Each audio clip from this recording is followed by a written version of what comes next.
understanding it. मैं सोचता हूं कि आप समझ रहे होंगे। She was given him for reproduction. स्त्री पुरुष को प्रजनन के लिए दी गई। And this is where we have to be a little careful. और ये वो स्थान है जहां पे हमें बहुत सतर्क होने की जरूरत है।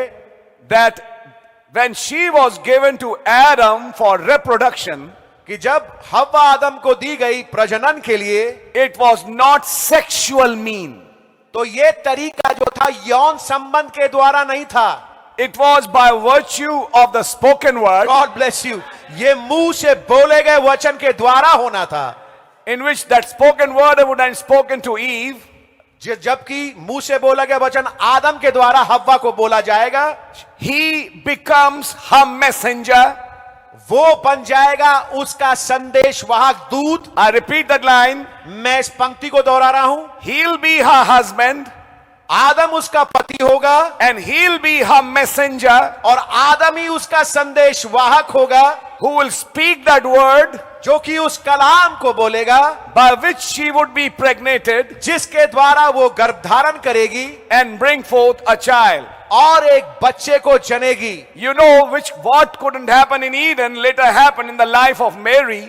आप जानते हैं जो चीज अदन की वाटिका में नहीं हो पाई, आगे चल करके मरियम के जीवन में पूरी हुई। Because Joseph could not bring that spoken word. क्योंकि यूसुफ उस मुंह से बोले गए वचन को ला नहीं पाया। That was too late then. तब बहुत देर हो चुकी थी। And he was to only know her by sexual means. और वो उसको केवल यौन संबंध के द्वारा ही जान पाया। Which later he did. जो बाद में उसने किया। And had other children. और बाकी उसके औलाद हुए। But before any child could be born through Joseph. लेकिन इससे पहले कि कोई और यूसुफ के मार्फत बच्चा पैदा होता मरियम के द्वारा। God sent an angel Gabriel. खुदावन ने एक दूत जिब्राइल को भेजा। A messenger. एक संदेशवाहक। Who spoke that word. जिसने उस वचन को बोला।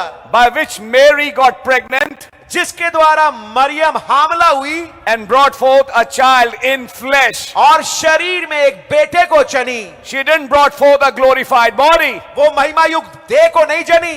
She brought forth a flesh and blood body. उसने मांस और लहू वाले देह को जन्मा। Which should have also happened in Eden. जिसको कि आदन की वाटिका में भी होना चाहिए था। By spoken word. मुंह से बोले गए वचन के द्वारा। And we have found it in the message. और हमने इसको संदेश में पाया है। That couldn't happen. ये चीज हो नहीं पाई। मैं अब हिंदी में एक बात बोलूंगा।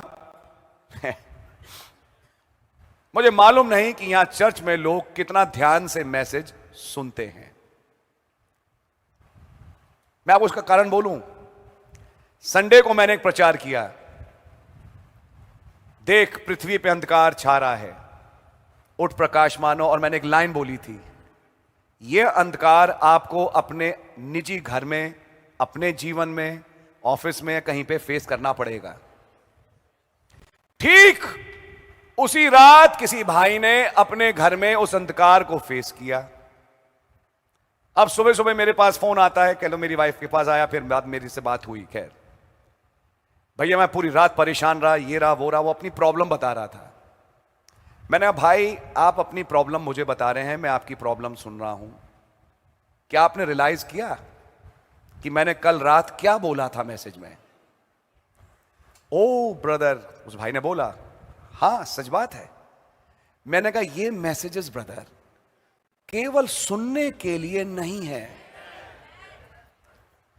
ये मैसेजेस आप लिख लीजिए, हू बाहू आपके घर में घटेंगे। और तब आप जिसने ध्यान से मैसेज सुना है उसके अनुसार स्टेप लेंगे। और आपको याद होगा मैंने कहा कि मैंने मैसेज में यह भी बोला था, लेकिन तू उठ और प्रकाशमान हो। और तब मैंने जब संदेश समाप्त किया तो मैंने एक लाइन बोली थी, आपको एक युद्ध लड़ना पड़ेगा। यहां शूरवीर हैं, यहां योद्धा हैं, और जो जय पाए। और तब मैंने एक तस्वीर में दिखाई थी कैसे दाऊद ने चाहा कि उसे वो बेदारी यानी कि वो जल मिले जो कि बैतलहम के कुंड का था, पानी का, उसका कुएं का, और कैसे उसके सिपाही गए और लड़े। हालेलुया हालेलुया, ये सब हो जाता है। लेकिन ये नहीं समझ में आता है कि अब वो सिपाही मैं हूं। 15 मील उस टाइम तो वो लेके गए। मुझे पूरी रात हो सकता है लड़ना पड़े अपने घुटने पे, मुझे हो सकता है मुझे पूरी रात लड़ना पड़े एक हालात से, किसी चीज से अपने परिवार में, इसके लिए लोग तैयार नहीं होते। समस्या यह है, मैसेज सुनते हैं लेकिन मैसेज का एप्लीकेशन उनके जीवन में आ नहीं पाता। और तब एक सवाल है, तुम क्या सुनते हो और कैसे सुनते हो? आइए इस पे थोड़ा सा मनन करें। आपने कहा फूलो फलो और पृथ्वी में भर जाओ। आइए इसकी हिंदी करें। मैं आगे चलूंगा मैसेज तो बहुत गहरा है, लेकिन मैं इसकी पहले ऊपर ऊपर की बातें करूं। मुझे जरा समझाएं, आए दिल्ली की कलीसिया और जितने आप नेट पर हैं, एक शादी होती किस लिए है? ताकि वंश आगे बढ़े। क्या वंश आगे बढ़ना एक वचन की बात है? बिल्कुल आगे है भैया। क्या नबी ने बोला आदम को हव्वा इसलिए दी गई कि वो पैदा हो, पैदावार हो? या शादी इसलिए होती है आदम एक कमरे में बैठे, हव्वा एक दूसरे कमरे में बैठे?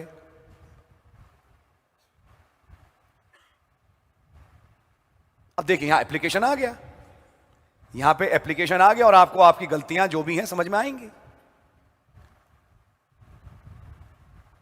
हटो, मैं तो मसीह की पवित्र दुल्हन हूं, तो शादी क्यों करी? अगर तुम इतनी पवित्र दुल्हन थी तो ब्रह्म कुमारी बन जाती, सफेद साड़ी पहनकर, और चर्च में आओ और चर्च की सेवाएं दो जैसे वो ब्रह्म कुमारियां करती हैं। सफेद साड़ी पहन के आपने शादी क्यों करी? हटो, मैं पवित्र हूं। आदमी भी इस तरह से करे, हटो मैं तो पवित्र हूं। तो शादी करी किस लिए? आइए आपके सामने मैं एक आयत निकालूं, जरा इस आयत को जरा पढ़ें मेरे साथ। निकालिए पहला कुरिन्थियों, गलतियों दूसरा फिर पहला आएगा, बिल्कुल यही है, उसका 7वां अध्याय। और मेरे साथ भाई जरा पहली और दूसरी आयत से पढ़ना शुरू करें हिंदी में। उन बातों के विषय में जो तुमने लिखी, ये अच्छा है कि पुरुष स्त्री को ना छुए। एक पुरुष स्त्री को ना छुए, लेकिन आगे पढ़िए। परंतु व्यभिचार के डर से हर एक पुरुष की पत्नी और हर एक स्त्री का पति हो। यानी कि तुम जब तक इस शरीर में हो, तुम्हारे अंदर अपनी कामनाएं हैं,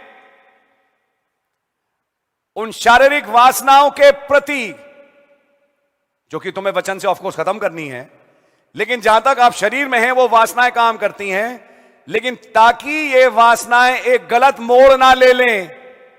कुछ समझ में आ रही है आपके?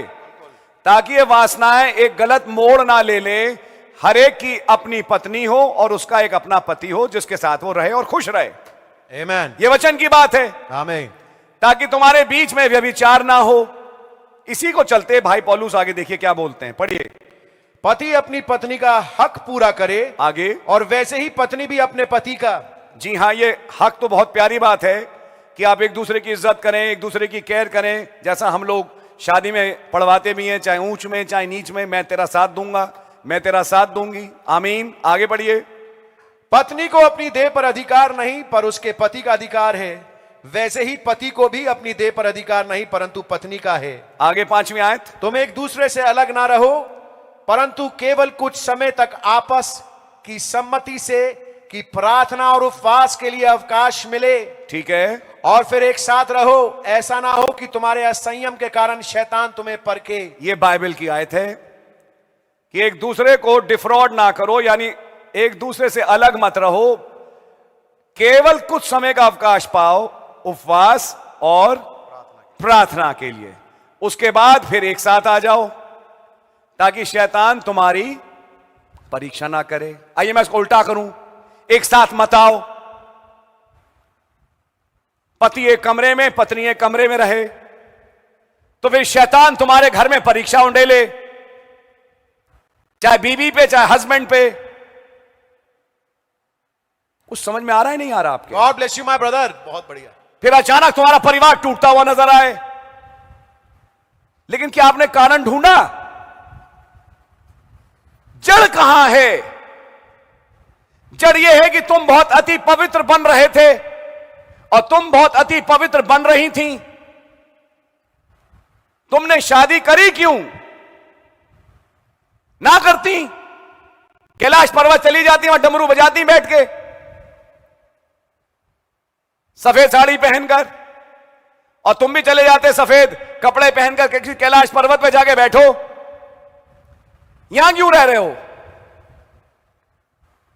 ब्रदर, हमारे फैमिली में ये प्रॉब्लम आई कहां से? जड़ क्या है? आपने सोचा ये? देखिए, ये एप्लीकेशन है यहां का। मैं यहां से शुरू कर रहा हूं और यहां से मैं उतर रहा हूं एप्लीकेशंस पे।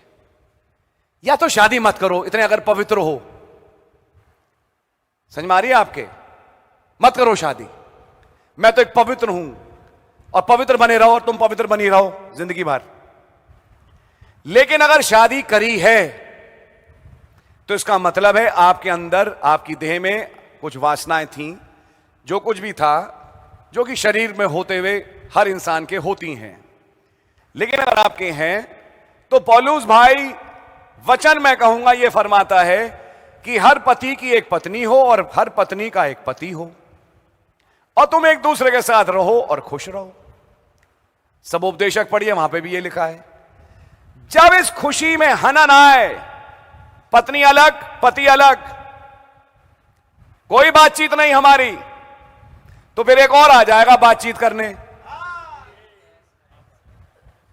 फिर जब एक और आएगा तब घर में क्लेश होगा, तब रोना और दांतों का पीसना होगा। कारण ये रही आयत आपके सामने। दूसरी चीज, शादी का पर्पस क्या था? फूलो फलो, जैम बटर खाओ, मॉल्स घूमो, सैर करो और जाके केवल हनीमून मनाओ। क्या शादी का यह पर्पस है? हां, वो एक हिस्सा है शादी का जो पूरा होता है, लेकिन एक शादी का सही पर्पस क्या है? कि वंश बढ़े। साल हो गया कुछ नहीं, 2 साल हो गया कुछ नहीं, लिख लो, ऐसे परिवार में क्लेश होगा। आपने इस चीज पे ध्यान नहीं दिया कि आपके परिवार में वंश हो। अगर प्रॉब्लम कुछ है, डॉक्टर को दिखाओ यार। अगर कुछ समस्या है, उसका इलाज करो, ताकि समय से सारा काम हो। ना पति को चिंता, ना पत्नी को चिंता, कोई बात नहीं, लेकिन वचन अपनी जगह खड़ा रहेगा। आपको चिंता हो ना हो, आप फलवंत ना हो। जहां फलवंत ना हो तो वहां पति या पत्नी के बीच में कहीं क्लेश चालू हो जाएगा। इसलिए आपने नोटिस किया होगा, जिनकी मैंने शादियां पढ़ी, मैं बीच बीच में उनसे एक सवाल पूछता हूं, एनी गुड न्यूज? कोई अच्छी खबर? भाई आशीष सवाल क्यों पूछता है? सवाल इसलिए पूछता है, ये वचन है। 6 महीने हो गए शादी को, कोई खबर भाई?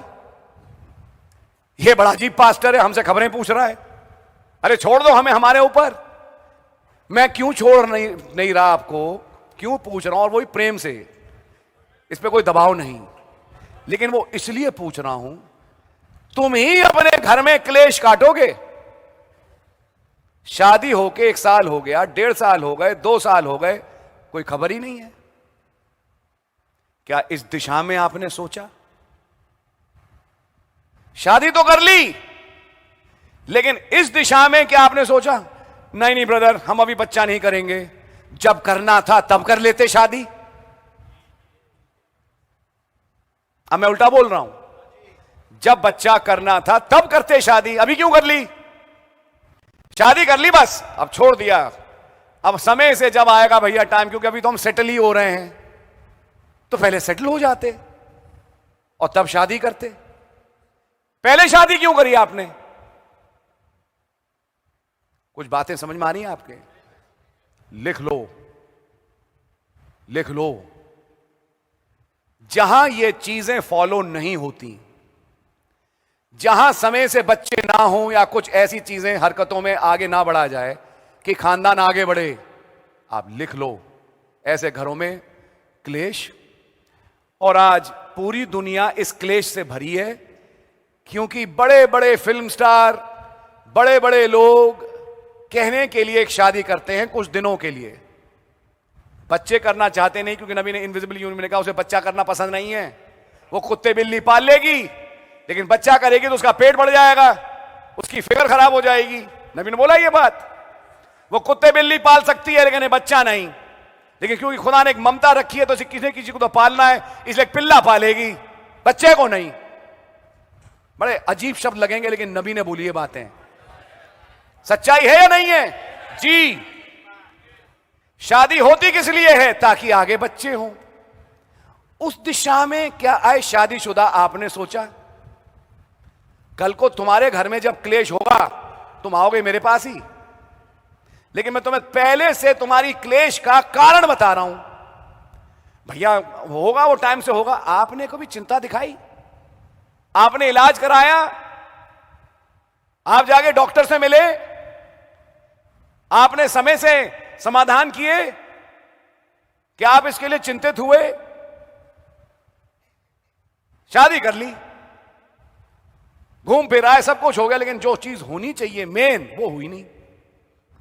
फिर दूसरी पलट कि खुदा ने केवल आदम हव्वा नहीं बनाए, उन्होंने आदम हव्वा के साथ एक वाचा रखी, फूलो फलो। ये फूलना और फलना कमीशन का हिस्सा था। जब आप उस कमीशन से दूर भागें, तैयार हो जाएं अपने परिवार में क्लेश को बुलवाने के लिए। आपके परिवार में क्लेश आएगा, मैं पहले से बोल रहा हूं। आपके परिवार में क्लेश होगा होगा और फिर होगा, क्योंकि आप वचन के विरोधी हैं। चाहे भाई हो चाहे बहन हो, आपने वचन की महत्ता नहीं समझी। दूसरी चीज, अगर इतना ही अति पवित्र थे तो शादी क्यों करी? आप इतना अति पवित्र थी तो शादी क्यों करी? शादी है एक संगति, शादी है एक टुगेदरनेस, एक फेलोशिप, आप समझते हैं, जिसके लिए भाई पौलुस कह रहे हैं कि एक साथ हो जाओ, कहीं शैतान तुम्हारी असंयमता के कारण तुम्हारी परीक्षा ना करे और तुम साथ ना हो। तो परीक्षा आ गई, चाहे हस्बैंड में चाहे वाइफ में, और फिर खानदान में क्या हुआ? धरपटक। हमारे खानदान में ये हो गया, कारण ये रहा, कारण ये रहा, ये है कारण आपके सामने, क्योंकि वो संगति जो होना चाहिए वो नहीं हुई। आइए इसे आत्मिक में ले जाएं। मसीह हमारा दूल्हा, हम मसीह की दुल्हन। मसीह एक कमरे में रहे, दुल्हन एक दूसरे कमरे में रहे। मसीह ने एक दुल्हन से शादी किस लिए करी? कि अपने वचन के द्वारा उसे प्रेग्नेट करे, कि कुछ बच्चे पैदा हों। वो बच्चे पैदा करना पसंद ना करे, उसे रूहें जीतना पसंद ना हो, उसे मसीह के लिए एक और मसीह का स्वरूप में लाने वाला पसंद होना, और एक कमरे में बैठना पसंद करे। बाइबल किताबें सब एक कमरे में बंद हैं, लॉक। ये मेरा दुआ का कमरा है, बस दुए कमरे लॉक है, मैं घूम रहा हूं कहीं और मसीह वचन में जो बंद है वो कहीं और है। बात चलेगी? क्या मसीह के साथ हमारी संगति 24 घंटे वाली है या 1 घंटे की है? सोचिएगा, जो तस्वीर मसीह और उसकी कलीसिया की है वही एक पति और एक पत्नी की है। कई शादियां हमारे बीच में हो चुकी और शादियां होने जा रही हैं। या तो आपने बहुत बढ़िया फैसला लिया कि भाई हमने तो शादी नहीं करनी, समझ में आ रही है आपके, लेकिन अगर आप थोड़ा सा गहराई से देखें, ये वर है जो कुछ लोगों को हासिल है, लेकिन एक्चुअली वचन के अनुसार खुदा ने आरंभ में आदम को अकेला नहीं बनाया। आपको याद होगा हमने वचन में पढ़ा, मनुष्य का अकेला नहीं अच्छा है। खुदावन आपको कहना चाहिए मनुष्य को अकेला रहना अच्छा है, उसे अकेले ही छोड़ दो, लेकिन बाइबल तो ये नहीं बता रही। मनुष्य का अकेला रहना अच्छा नहीं, इसलिए आइए मैं उसके लिए एक सहायक बनाऊं। ये सहायक किस लिए दी गई? फेलोशिप के लिए, और फेलोशिप इस लेवल की कि एक बच्चा पैदा हो। आपकी समझ में आ रही है? यह था खुदावन का मकसद। इसी के सब डिविजन्स में कई पॉइंट्स आते हैं, जिसमें से एक पॉइंट मैंने आपके सामने शेयर किया। आए पति आए पत्नी एक दूसरे का हक मत मारो, एक दूसरे के साथ समय बिताओ, यह वचन है। यहां अति पवित्र मत बनो बैठ के घर में। हां, वचन के अनुसार दुआ है, उपवास है, प्रार्थना है, नबी का संदेश सुनना है, ये सब अपनी जगह है। लेकिन एक फैमिली लाइफ है जिसके विषय में भाई ब्रनम ने बोला, जिसके विषय में भाई पौलुस ने बोला। नबी पढ़िए मैरिज एंड डिवोर्स में क्या क्या बोलते हैं। क्या भाई ब्रनम ने इतने बिजी शेड्यूल में अपनी पत्नी के लिए टाइम निकाला? बिल्कुल निकाला। भाई ब्रनम के बच्चे ऐसे ही पैदा हो गए, सॉरी मैं ऐसे बात बोल रहा हूं भैया, गॉड ब्लेस यू। हो सकता है कुछ भद्दी बात लगे, लेकिन उनके भी बच्चे पैदा हुए, यानी कि उनकी भी एक संगति रही अपने परिवार में। अगर आप इन चीजों को ना पूरा करें, याद रखिए भाई लाल ने एक पुरानी बात बोली, जब आप एक प्रेशर को दबाते जाओ दबाते जाओ दबाते जाओ, एक लेवल तक तो दबेगा, उसके बाद भड़ाक से जाएगा और जबड़ा तोड़ता हुआ स्प्रिंग निकल जाएगा, यानी मार के निकलेगा। तो ये चीजें वचन की हैं। I think you realising it. मैं सोचता हूं कि आप समझ रहे हैं इस बात को। नाउ द कमीशन वॉज, अब जो आदेश था वो ये था। I am going further in the message. मैं आगे संदेश में बढ़ रहा हूं।